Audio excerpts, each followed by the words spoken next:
match. Paris file en demi-finale pour la 3e année d'affilée avec Luis Enrique à la baguette. On aura évidemment ce débat. Vous voyez des chroniqueurs qui... Je prendrai le joker pour éliminer.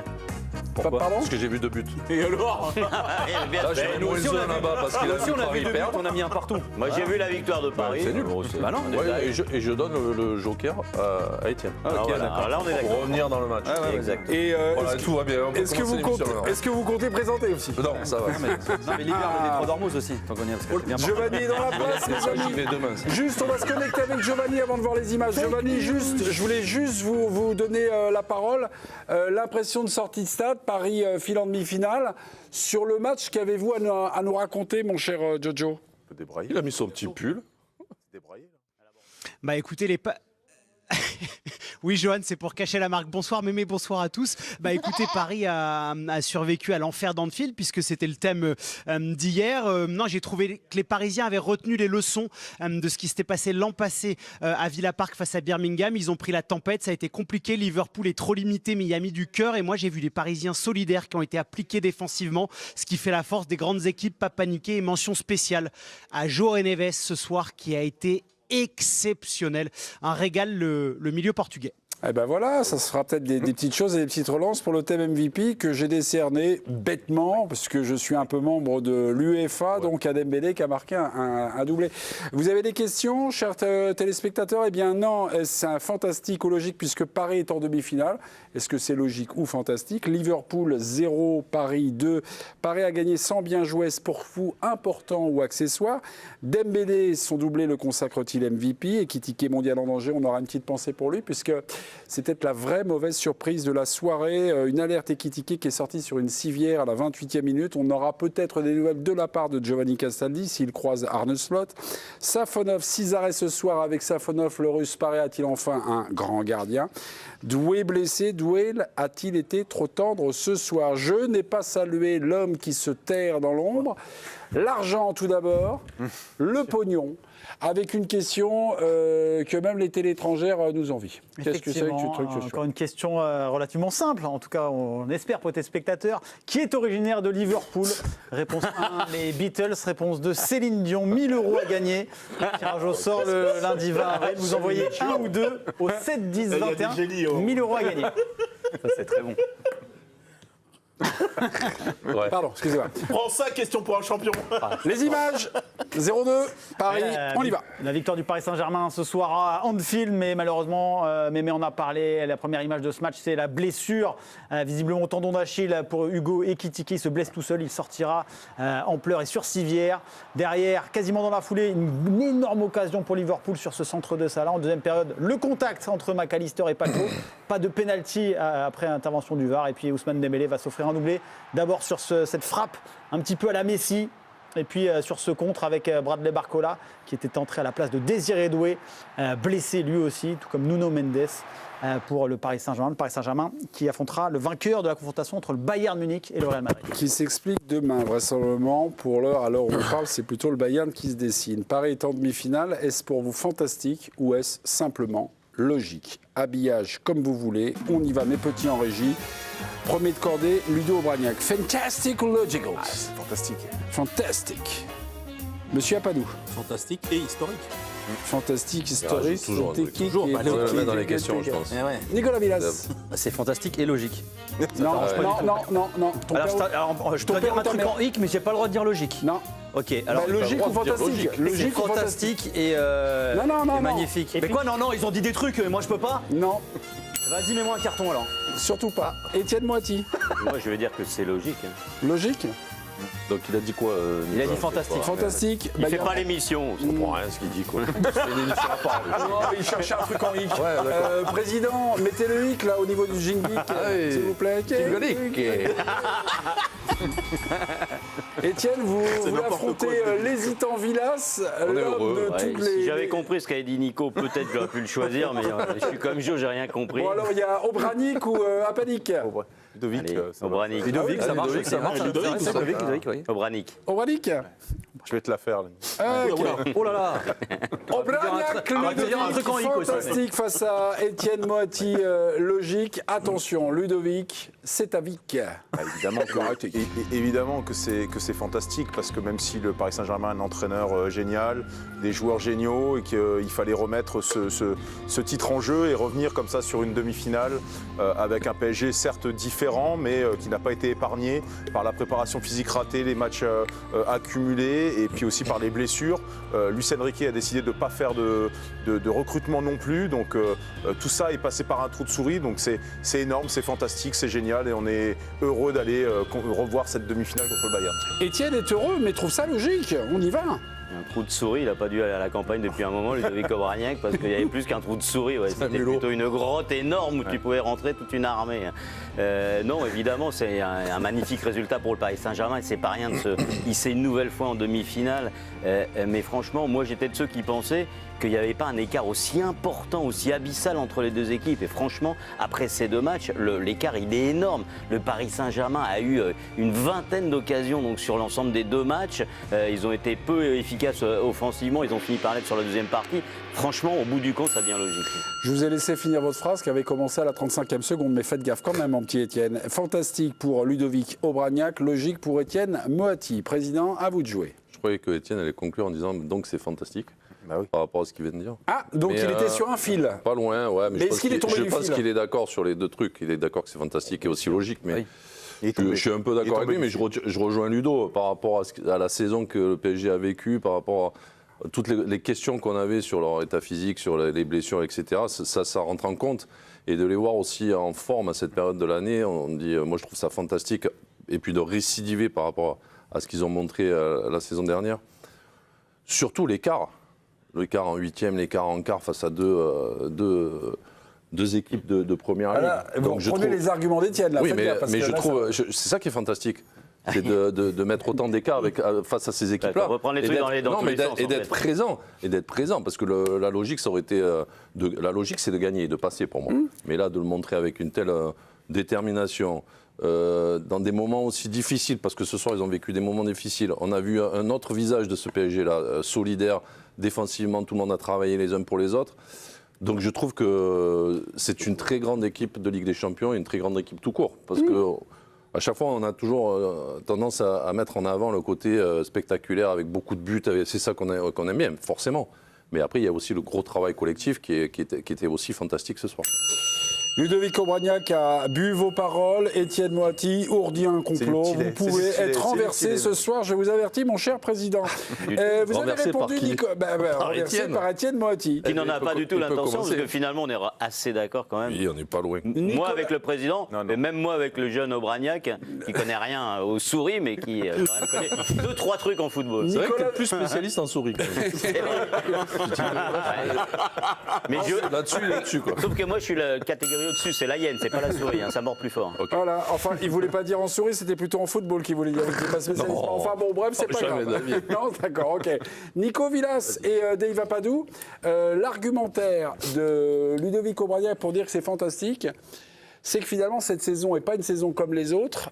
Ils ont dû à gérer une intersaison ric-rac sur la condition physique. C'est pour ça que finalement arriver en demi-finale pour cette équipe-là, c'est fantastique.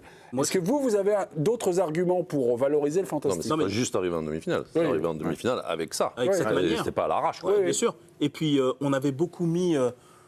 une bonne partie du succès de l'an passé du PSG, alors ils n'y sont pas encore, mais en tout cas de leur parcours, sur le fait que... Votre micro est tourné vers le bas, mettez-le en érection. Le micro baille. Merci. On avait mis un peu sur le compte du fait que l'an passé, tous les voyants avaient été ouverts, ils avaient une fraîcheur physique incroyable, ils n'avaient pas eu un pet de la saison, et c'était un petit peu ça qu'on avait mis en avant, au-delà du fait que c'était une équipe qui jouait un super football, etc. Or là, cette saison, ils ont eu quasiment tout l'inverse. On l'a dit, préparation tronquée, etc. Et moi, je trouve que réussir à imposer une autorité comme ça, alors que tu n'es pas arrivé avec tous les voyants ouverts, justement, cette saison, qu'il y a eu des absents, on l'a vu encore, il y a encore des joueurs qui se pètent. C'était pas si loin. Exactement, le barrage, il s'est joué quand même -1, on t'embarque en prolongation. Et moi, je trouve que ça veut dire, et j'en avais déjà un peu parlé la semaine dernière, je trouve qu'il donc tu vas redire la même chose. Non, c'est pas ça, mais ça se confirme. Il dégage une autorité de champion. Mais c'est incroyable d'avoir ça. C'est-à-dire que c'est C'est aujourd'hui l'autorité de l'équipe. champion, ça veut dire que c'est logique. De quoi C'est leur statut. Non, mais c'est. Oui, mais c'est Oui, mais non, dur mais de il faut le confirmer. faire. Ouais, Faut le oui. faire. Vous avez déjà vu une équipe française asseoir ça? Moi, je l'ai jamais vu. Non, jamais. Ben voilà. Oui, mais par rapport à ce qu'on a vu au match aller, ça renforce quand même un petit peu l'idée de logique. Là, on est C'est-à-dire plus que- sur le côté de demi-finale que sur le match lui-même, Ouais, en fait. Non, mais sur le. Je comprends ce que tu dis. Mais même sur ce match-là, enfin, je veux dire, c'est vrai que Liverpool pousse à un moment donné. Bon, il y a quand même encore 2 buts d'avance, et c'est quand même une très courte période dans les 4 mi-temps qu'il y a pu y avoir dans cette confrontation. Et franchement, on est là face à une équipe, je sais bien que tu l'aimes un peu, qui a dépensé 500 millions d'euros au mercato, qui est un club historique de l'histoire, qui est un club s'est qui fait a rouler dessus. remporté toutes les compétitions il y a encore très peu de Qui temps, s'est fait rouler dessus. qui se prend une raclée, 2 raclées Bien comme sûr. ça, c'est quand même... Ousmane Dembélé, puis après Nicolas Village, je suis désolé, vous passez Non mais, après, Ousmane. non, mais je vous en prie. Tanguy Le Priorité. Sénégal. Tanguy, vas-y, Tanguy. Priorité à Ousmane au direct. Dembélé, effectivement, qui a parlé au micro du diffuseur Canal+. Il n'y a pas de match facile en Ligue des Champions. Il faut souffrir pour aller au bout de cette compétition. Je pense qu'on a un peu maîtrisé ce match en première période. En deuxième, c'était un petit peu plus compliqué. On ressort de cette double confrontation avec 2 victoires, donc c'est très bien. Merci. C'est historique au niveau de l'histoire, Étienne. Nicolas Villas. Non mais après moi je disais un peu en déconnant, c'est fantastique et logique, mais je pense qu'il faut pas banaliser ce que fait Paris, c'est ce que disait Dave. En répondant logique, il le banalise, Étienne? Non, je sais pas. Mais Mais moi, je suis d'accord que c'est fantastique. Après, moi, je aussi, comprends ce que veut dire c'est Étienne évident. aussi, c'est que pour moi, il y a une forme de logique sportive dans le sens où c'est pas le meilleur Liverpool de l'histoire, c'est une équipe qui est traumatisée depuis l'été dernier, on va pas rappeler encore ce qui s'est passé. Nico, La une dispari- question. Avant Chelsea, Ouais. on les voyait tous aller comme ça aussi facilement Non. en demi Je suis pas certain. Mais Quand- l'année dernière, on disait la même chose. Non, quand ils sortent de Monaco, on n'est pas dans un truc. Non, mais- C'est hyper logique. Ludo. Ils vont revenir facile. Moi, ce que je veux dire par là, il y a c'est que si beaucoup tu de fais, escortes, si tu etc. fais la, Chelsea, mais ça dépend de quoi ouais. on parle. Si tu fais la photographie là face à un Liverpool qui est en train de lutter pour une place qualificative en Ligue des Champions en PL et pourtant ils ont les 10 premières places qu'ils le sont, tu vois, c'est pas un grand Liverpool. Donc Il c'est galère. logique alors. Il y a une forme de, c'est ce que je dis, il y a une forme de logique. Mais pour moi, ce qui passe quand même devant, c'est l'aspect fantastique. C'est-à-dire que tu es le tenant du titre, malgré les galères. Puis là, si on refait même le fil du match, tu perds Nuno Mendes sur blessure. Lucas fait une entrée qui est encore une fois très compliquée. Tu perds Désiré Doué. C'est un match qui a été marqué par les blessures dans les deux camps, attention. Hein. Ça a rééquilibré un petit peu les forces. Mais tu as fait le dos rond quand il a fallu. Mais tu peux pas banaliser ce que fait le PSG cette saison. Tu vas être en demi-finale de Ligue des Champions. Tu es le tenant du titre. Tout le monde t'attend. On connaît ta façon de jouer. Luis Enrique arrive encore à les motiver. Il y a eu, à la mi-temps, on parlait des fameux mots de Dembélé où on s'est parlé, on s'est remobilisé. Comme disait l'autre, bien manger, bien dormir. Bah, c'est un peu ça finalement le message. Sauf que là, ça prend. Moi, je trouve fantastique ce que fait encore le PSG cette saison. On peut ajouter un argument de plus ou pas Certainement, bien sûr. C'est là pour ça. Certainement, Non, ça peut- ça peut de la clochette, en fait. je pensais que vous alliez intervenir. Non, Je dis aussi par rapport à la puissance du milieu de terrain la saison dernière, le fait d'incorporer comme ça Zahir Emery dans le milieu, il y avait quand même des interrogations. Il y a eu des fait un interrogations moment pendant. donné qu'elles ont été levées, ça. Oui, mais il fallait le faire. C'est-à-dire Ouais, que c'est fantastique quand même qu'un joueur aussi important que Fabien Ruiz, dont on était un petit peu quand même inquiet Qui est toujours pas revenu. après la double confrontation contre Monaco, on s'est dit putain ce milieu de terrain c'est Qu'est-ce quand qu'il fait même, c'est Pourquoi quand même pas c'est quand même pas le même milieu de terrain que la saison dernière. Et Zahir Emery il arrive et il arrive à s'intégrer et à se En mettre sur la apportant même. son truc à lui. Et ouais, C'est ça qui est fort. bah, c'est pour ça que il ça, il y a un côté fantastique. Il semblerait, c'est une version officieuse, qu'il se ménage. Mais il se ménage pourquoi Alors, Pour la Coupe du Monde. Bah, je sais Coupe pas. du Monde. mais- oui. Là, franchement, Non, mais c'est Non, c'est mais là, les. Ça fait 2 mois. là, Ça fait 2 mois. C'est 2 mois contre le Sporting. Sur une dizaine de jours, si on a mauvais esprit, on peut le penser. Manifestement, vous avez mauvais esprit, mais sur la période aussi importante, franchement, j'y crois pas une seconde. Mais bon. C'est vrai, j'ai dit une connerie. Non, mais ça ne semble pas logique, c'est vrai. Non, mais c'est vrai, c'est vrai. C'est logique ou fantastique? Non, c'est pathétique. Giovanni Castaldi, est-ce fantastique ou logique par étant demi-finale? Vous penchez pour quoi, mon cher Joe? Bah, le fait d'être en demi-finale pour la 3e année consécutive, je trouve ça fantastique, surtout qu'on avait prédit le pire quand même au Paris Saint-Germain après le départ de Kylian Mbappé. Donc voilà, la reconstruction en 2 ans avec une équipe jeune prometteuse à la main de Luis Enrique, c'est fantastique. Après, sur la double confrontation, je suis logique, quand tu affrontes une équipe qui a pour seul plan de jeu la magie d'Anfield, ça me paraît tout de même limité. Paris est largement supérieur. D'ailleurs, j'ai pas compris tout ce qu'il y a eu autour, je parle pas dans le film, mais de manière générale, autour de 2-0, c'est pas un si bon résultat, ils auraient pu en faire plus. plus. En fait, quand une équipe domine autant, a des certitudes dans le jeu, ce qui se passe en face ne compte peu. Je trouve qu'on sous-estime à quel point les Parisiens ont foi en ce qui se passe pour eux, la confiance qu'ils ont, l'aspect solidaire qu'a décrit Johan. C'est une équipe en fait qui se soucie peu de ce qui se passe à côté et qui est très concentrée sur son jeu. Et c'est ça sa principale force. Donc 4-0 sur 2 matchs, moi je trouve que c'est encore un progrès par rapport à la saison passée parce qu'il y avait des doutes sur Safonov notamment, qu'il a été levé en partie. Voilà, c'est bluffant, mais logique face à Liverpool, largement. Giovanni, vous êtes en conférence de presse. On va évoquer Hugo Ekitike. Si un moment Arne Slot parle et vous donne évidemment des nouvelles sur l'état de santé et la nature de la blessure d'Hugo Ekitike, ne vous gênez pas. Vous pouvez évidemment intervenir. Merci et à tout de suite. C'est vrai que le tableau. Attendez, juge, j'ai une annonce. C'est Fantasticologie qui avait un duel. Généralement, c'est le compte X. On a un petit problème avec le compte X. On est en train d'appeler justement. X lui-même. Vous voulez pas humilier Étienne. C'est compréhensible. Non, c'est pas ça. Non, on l'a basculé sur Instagram. Donc vous allez sur Instagram de l'équipe du soir et puis vous votez soit pour Étienne, soit pour Moiti. Voilà. Merci beaucoup. Non mais c'est fou ce degré d'excellence du PSG. Il l'a dit, 3 demi-finales de suite. C'est jamais arrivé dans le football français, je pense, même sûr. Et non mais c'est vrai, je pense que c'est jamais arrivé. 3 demi-finales de Ligue des Champions. Non, je suis en train de faire. Non, mais c'est jamais arrivé. Et ça veut dire qu'à partir du moment où tu t'installes comme ça, à cette table-là, avec cette régularité-là. Plus de moyens. Hein? Oui. Oui, mais non, mais de quoi? Par rapport à qui? Par rapport aux équipes d'avant. T'as un peu plus de moyens. Ouais, mais L'OM de face à des Tapi équipes qui ont des était moyens. une des 2-3 plus grandes puissances de Mais l'époque. Johan, Bah oui. Non mais Johan, tu joues contre des équipes qui ont les évidemment. moyens en Coupe d'Europe. Bien sûr, il y a avec Milan qui était au-dessus. Ah ouais. Bah, rien En d'autre. Coupe d'Europe, tu joues contre des équipes qui ont les moyens quand même, hein, non? Oui. Bah, quand même. Non, mais moi je trouve ça incroyable. Je n'enlève rien à ce qu'ils font. Bah, un petit peu. non, mais moi je trouve ça incroyable d'être toujours à cette table-là. Des demi-finalistes. Il y a très peu de clubs en Europe qui arrivent 3 ans de suite en demi-finale. Enfin, au Real, au Barça. Franchement, non, mais enfin. Quoi, enfin? Bah, c'était le projet quand même des Qataris. C'est le projet, des projets on en a tous, hein, mais alors les mener aussi bien. Voilà, ça en dit plus long sur nous que moi que sur le PSG. Justement, c'est pas trop le projet des Qataris. Finalement, ils réussissent avec un autre projet qui n'était pas leur projet. c'est un projet sportif en fait. Qui était d'additionner que des stars à toutes les époques. Et puis voilà, une fois qu'ils ont mis en place un entraîneur avec du jeu, ça marche.